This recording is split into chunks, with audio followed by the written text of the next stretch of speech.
โอ้แต่เป่าหาถามารวยโดนหัวใจเอ้ยคนสวยไหลไหลมาโลน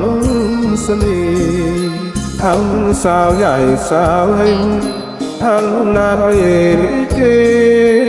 ทั้งแม่ค้าเพลทั้งที่อยู่โรงลานโอ้เกษตรค้าขาลมนาลาทองให้ฉันมีชื่อกองอยู่ทั่วทุกมุมบ้านอย่าต้องอกหักให้คนรักนานนานเป็นความหวานใจให้ชาวบ้านทั่วถิ่นฐานเมืองไทยภาวนาท่องคาถาทั้งปีเพราะคนใจดีแล้วจะไม่มีแฟนใหม่คนบุญเดือดล้นนำใจ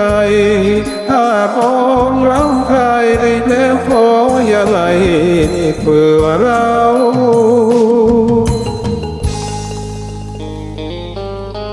โอ้มัวเต่าคาถามหาอะไรเป็นหนุ่มนิรักใหม่สิ้นสดใสแสนเช้าบัวโลเชื่ออาจารย์คิดว่าท่านช่วยเราผมก็เลยต้องเศร้าเลยเป่าคาถา